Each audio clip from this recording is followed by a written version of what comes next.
முத்துவே நேரடியாக இந்த விஷயத்தில் இறங்குறாங்க. செல்வம் கூப்பிட்டு செல்வத்துக்கிட்ட சில விஷயங்களை சொல்ல, சரிடா நான் பார்த்துக்கிறேன்னு செல்வம் இங்கேருந்து கிளம்பிடுறாங்க.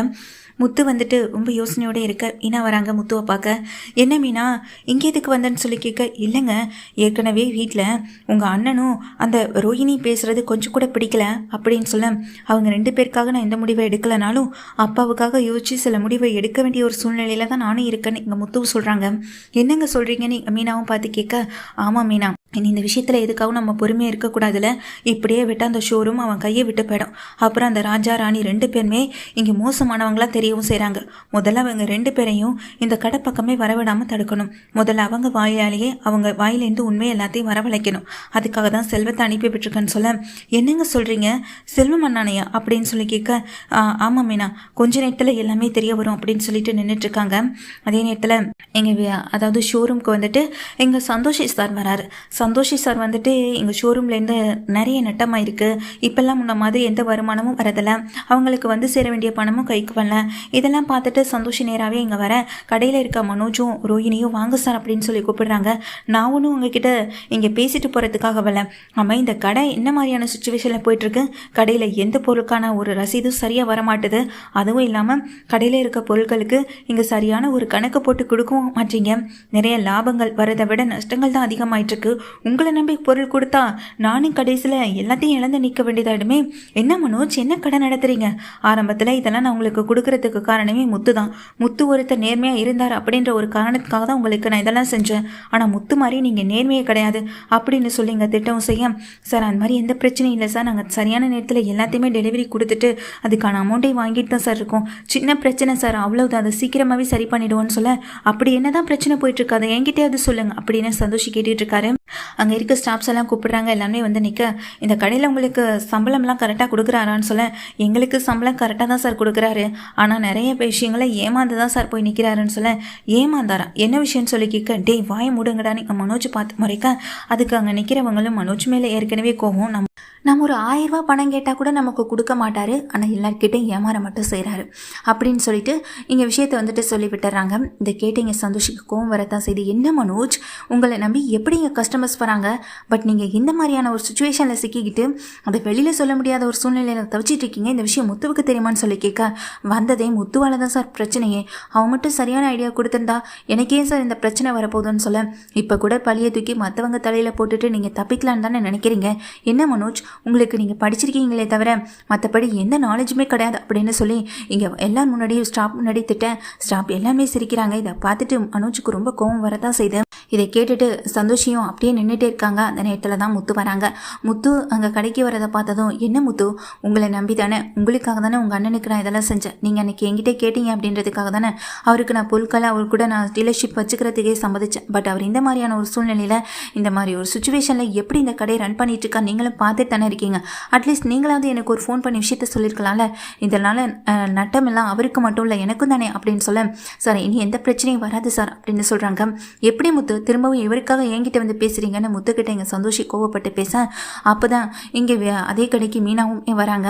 மீனாவும் வர, சார் பிரச்சனையெல்லாம் முடிஞ்சிருச்சு, ஒன்றும் பிரச்சனை இல்லை சார் அப்படின்னு சொல்ல, ஒரு வண்டி வந்து இறங்குது. வண்டியிலேருந்து பொருட்கள் எல்லாம் வந்து இறங்குது. அதாவது இங்கே காசு கொடுக்காம பணம் கொடுக்காம இங்கேருந்து பொருட்கள் எடுத்துகிட்டு போனால் ராஜாராணி வீட்டிலேருந்து அத்தனை பொருட்களுமே வந்து இறங்க, என்ன முத்து இதெல்லாம் அப்படின்னு சொல்லி கேட்க, இவன் ஏமாந்து போன பொருட்கள் தான் சார் என்ன சொல்ல, டேய் என்னடா சொல்கிறேன்னு அங்கே மனோஜ் பார்த்துட்டு கேட்குறாங்க முத்துவன். டேய் நான் செல்வமை தான் அனுப்பியிருந்தேன். செல்வமை அனுப்பிவிட்டு தான் அந்த ராஜாராணியை இங்கே கடைக்கு கூட்டிகிட்டு வரதுக்காகவும் நான் அனுப்பியிருந்தேன் சொல்கிறேன். என்னடா சொல்கிற அப்படின்னு சொல்லி கேட்குறாங்க. ஆமாம் நடந்த விஷயத்த நானே சொல்கிறேன்னு எங்கள் செல்வமே சொல்கிறாங்க. முத்து தான் என்கிட்ட வந்து பேசினான். அந்த ராஜாராணி வாயிலேருந்து உண்மையை வரவழைக்கணும், அதுக்கு நீ தான் பொறுப்புன்னு சொல்லி என்னை அனுப்பி வச்சான். என்ன பண்ணுறதுன்னு தெரியாமல் ஒரு ஐடியா கூட இல்லாமல் தான் நானும் போகவும் செஞ்சேன். அந்த ராஜாராணியை வழியில் நான் தான் பார்த்தேன். ஏற்கனவே அவங்க கார் புக் பண்ணியிருந்தாங்க. முத்து போனால் பெரிய பிரச்சனை ஆகிடும்னு சொல்லி தான் என்னை அனுப்பி வச்சுருந்தான். ஸோ அவங்கள போய் பார்த்துட்டு அப்படியே அவங்கள காரில் பிக்கப் பண்ணிவிட்டு போயிட்டே இருக்கும்போது தான் அவங்கக்கிட்ட நைஸாக பேச்சு கொடுக்க ஆரம்பித்து வீடியோவும் எடுக்க செஞ்சேன். எல்லாமே வீடியோ ப்ரூஃபோட ஆதாரம் எல்லாமே இருக்குது. இங்கே ஒன்று ஒன்றா பேச்சு கொடுக்க அவங்களுமே தான் வாயால் சில விஷயங்களை வளரவும் செஞ்சுருக்காங்க. அது மட்டும் இல்லாமல் இங்கே வந்துட்டு செல்வமாக கூட்டு சேர்க்கணும் அப்படின்றது ஒரு முடிவோடு அவங்க போகவும் செஞ்சுட்டாங்க. கூட்டு சேர்த்தா இன்னும் பெரிய பெரிய அளவில் லாபம் ஈட்டலாம் அப்படின்னு நினச்சதுனால தான் இப்படி அவங்க பேசின அத்தனை வீடியோ ப்ரூஃபும் அங்கே ரெக்கார்ட் ஆனதுக்கு பிறகு தான் முத்துவும் மீனாவும் அந்த ராஜாராணியை போய் அந்த வீடியோ காட்டி மிரட்டி அவங்க கிட்டே இருக்க வீடியோவையும் டெலிட் பண்ண வச்சு பொருட்கள் எல்லாத்தையுமே கொண்டு வந்து நிறுத்தவும் வச்சுருக்காங்க. முத்துவோடைய ஐடியாவால் தான் இது எல்லாமே நடந்திருக்கு.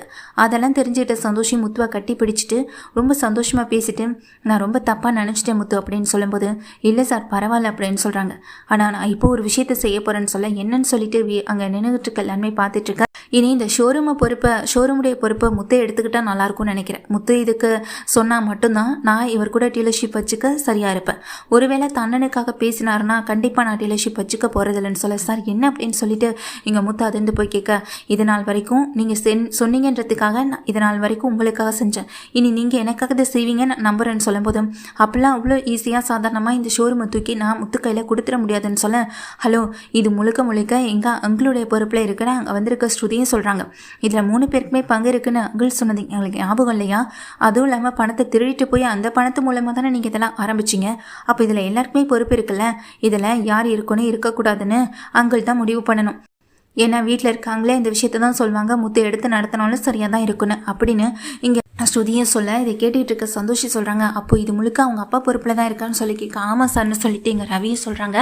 அண்ணாமலை கொஞ்சம் நேரத்தில் அங்கே ஷோரூமுக்கு வந்துடுறாங்க. வந்தது கையோட இங்கே நடக்கிற விஷயத்த பார்த்துட்டு உடனே அண்ணாமலை சந்தோஷிக்கிட்ட பேச போகுது, சார் இது நாள் வரைக்கும் உங்கள் பெரிய பையன் மனோஜை நம்பி ஒப்படைச்சேன். இது நாள் வரைக்கும் அவர்கிட்டேருந்து எதுவுமே எங்களுக்கு எந்த லாபமுமே பார்க்க முடியல. அட்லீஸ்ட் நீ முத்துக்கிட்ட இருந்தாலாவது சரியாக இருக்கும்னு நினைக்கிறேன்னு சொல்ல, படிக்காதவங்கிட்ட இந்த கடையை கொடுத்தா என்ன ஆகும்னு தெரியுமா உங்களுக்கு அப்படின்னு அந்த முத்துவை பார்த்துட்டும் மனோஜ் வந்துட்டு கேட்கவும் செய்ய, படித்து உங்ககிட்ட கொடுத்த போதே கடை இந்த லட்சணத்தில் இருக்குன்னா படிக்காத முத்துக்கிட்ட கொடுத்தா எப்படி இருக்குமோ அது நல்லா தான் இருக்கும் அப்படின்னு அங்கே நின்றுட்டு இருக்க சந்தோஷி சொல்ல, கரெக்டாக சொன்னீங்க சார், எல்லாருக்கும் எல்லாமே தெரியணும்னு அவசியம் இல்லை. ஏன் நீங்களும் தான் படிச்சிருக்கீங்க, ஆனால் ஷோரூமை ரன் பண்ணவங்களுக்கு தெரியுதா? படித்தவங்களுக்கு எல்லாமே தெரிஞ்சிருக்குன்னு அவசியம் இல்லைல்ல. உங்களுக்கு இதை பற்றி தெரியலை, படிக்கலைனாலும் என் புருஷனுக்கு இது எல்லாமே தெரியும், உங்களை விட அதிகமாகவே இதில் லாபம் ஈட்ட தான் செய்வார், பார்க்குறீங்களான்னு சொல்லிட்டு சவால் வர்ற மாதிரி பேச, மீனா கொஞ்சம் அமைதியாக இருன்னு சொல்கிறாங்க. நீங்களே பாருங்கங்க உங்கள் அண்ணன் எப்படி பேசுகிறாருன்னு சொல்லிட்டு மீனா கோவத்தோட நின்றுட்டுருக்க சந்தோஷி முத்து பக்கத்தில் வராங்க. இனி நீ இதை எடுத்து நடத்துப்பா, நான் உன் பக்கத்தில் இருக்கேன், நீ இதை நடத்தினா மட்டும்தான் உனக்கு நான் டீலர்ஷிப் பார்ப்பேன்.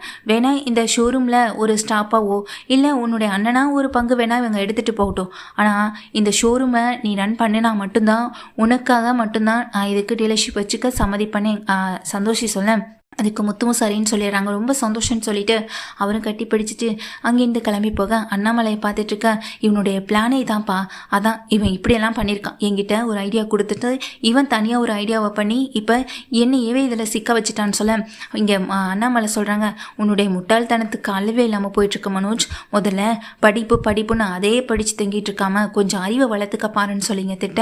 மீனாவும் முத்துவும் நின்றுட்டுருக்க, நீ நினச்ச மாதிரி இந்த ஷோரூமை உன் பக்கம் இழுத்துட்டு ஆட்டையை போட்டுட்டல நீ அப்படின்னு சொல்லும்போது, ஷோரூமை தான் வாங்கணும்னு எங்களுக்கு எந்த அவசியம் இல்லைங்க, உங்கள் ஷோரூமை நாங்கள் எதுக்கு வாங்க போகிறோம், உண்மையிலேயே மலேசியாவிலேருந்து பணம் அனுப்பி அதை நீங்கள் வச்சுருந்தீங்கன்னா அது உங்களுடைய போயிடும், இதில் நட்டமோ லாபமோ அதை நீங்கள் ஆரம்பித்தது உங்கள் கூட இருக்கட்டும்னு நாங்கள் சாதாரணமாக கண்டுக்காமலே போயிருப்போம். ஆனால் இது மாமாவுடைய பணம், கஷ்டப்பட்டு ரயில்வேல சம்பாதிச்ச பணம், அதில் ஆரம்பிச்சுட்டு இப்படி குற்ற உணர்ச்சி இல்லாமல் பேசுகிறீங்க அப்படின்னு எங்கள் மீனாவும் கேட்குறாங்க. இதை காப்பாற்ற வேண்டிய பொறுப்பு எங்களுக்கு இருக்குன்னு மீனாவும் சொல்ல, அங்கே வாயை அடைச்சி போய் நின்றுட்டு இருக்காங்க ரோஹிணி மனோஜ் 2 பேருமே. வா மீனா, இவங்களுக்கெல்லாம் எத்தனை தடவை சொன்னாலுமே புரியாதுன்னு சொல்ல, ஆமாங்க மற்றவங்களுக்கு பழி வாங்கணும், மற்றவங்களை காயப்படுத்த மட்டும்தான் இவங்களுக்கு தெரியுமே தவிர வாழ்க்கையில் முன்னேறணும்னு எந்த ஒரு நோக்கமுமே இல்லாதவங்க அப்படின்னு திட்டிட்டு தான் மீனாவும் உள்ளே போய்ட்றாங்க. இப்படி தன்னை கையை விட்டு போகிறதுக்கு அதாவது ஷோரூம் தான் கையை விட்டு போகிறதுக்கு தான் பண்ண செயலை இப்படி ஒரு பெரிய காரணம் ஆயிடுச்சே அப்படின்னு நினச்சிட்டு மனோஜ் ஐத்தறிச்சலோடு நின்றுட்டுருக்காங்க. ரோஹிணி மனோஜை பார்த்து முறைக்க, மனோஜுக்கு என்ன பண்ணுறதுனே தெரியல, இனி இந்த ஷோரூமும் இல்லைன்னா நான் என்ன பண்ணுவேன், ஏற்கனவே பார்லர்லேருந்து வர்ற பணத்தை கூட இங்கே ஆண்டி வாங்கிக்கிறாங்க, ஷோரூமில் வர பணத்தை வச்சு தான் அப்பப்போ நான் ஸ்கூல் ஃபீஸ் அப்படி இப்படின்னு கட்டிகிட்டு இருந்தேன், இப்போ இதுலேயும் இந்த பணத்தில் இனி கை வைக்க முடியாது, என்ன பண்ணுறதுன்னு ரோஹிணி குழப்பத்தோடு நிற்கிறாங்க. எப்படி இருந்தாலும் ரோஹிணிக்கு தான் நாளை பக்கமும் சிக் வைக்க மாதிரி வருது. கடைசியில் பணம்னு அந்த பணத்தை வந்துட்டு கிடைக்காத பட்சத்தில் கடைசியில் அவங்க உண்மையை சொல்ல வேண்டிய சூழ்நிலை தான் வரப்போகுது.